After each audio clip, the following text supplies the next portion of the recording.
प्रत्येक मनुष्य के जीवन में ऐसा क्षण अवश्य आता है जब सारे स्वप्न, सारी आशाएं, सारे दृश्य ध्वस्त हो जाते हैं। जीवन के सारे आयोजन ही बिखर जाते हैं। एक और धर्म होता है और दूसरी ओर सुख। इसी को धर्म संकट कहते हैं। जब धर्म का वहन ही संकट हो और धर्म का त्याग ही सुख हो। विचार कीजिए, कभी किसी स्वजन के विरुद्ध सत्य बोलने का अवसर प्राप्त हो जाता है, कभी ठीक दरिद्रता के समय सरलता से चोरी करने का मार्ग प्राप्त हो जाता है, कभी किसी शक्तिशाली राजनेता या राजा के कर्मचारी का अधर्म प्रकट हो जाता है। सबके जीवन में ऐसी घटना बनती ही रहती है।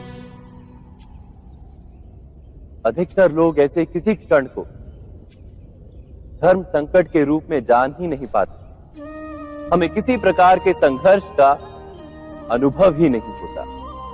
सहजता से सुख की ओर खींचे चले जाते हैं, जैसे मक्खी गुड़ की ओर खींची चली जाती। वास्तव में धर्म संकट का क्षण ईश्वर के निकट जाने का क्षण होता है। यदि हम संघर्षों से भयभीत ना हो, सुख की ओर आकर्षित ना हो, अपने धर्म पर दृढ़ रहे, तो ईश्वर का साक्षात्कार दूर नहीं।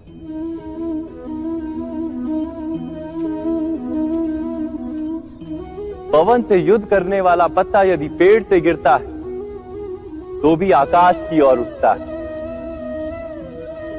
पवन से झुकने वाली घास वहीं भूमि पर रह जाती है। अर्थात धर्म संकट से यदि हम संकट को ही टाल दें तो सुख तो मिलता है, जीवन बढ़ता है, किंतु क्या चरित्र नहीं टूटता? क्या आत्मा दरिद्र नहीं हो जाती? क्या ईश्वर से अंतर नहीं हो जाता? स्वयं विचार कीजिए।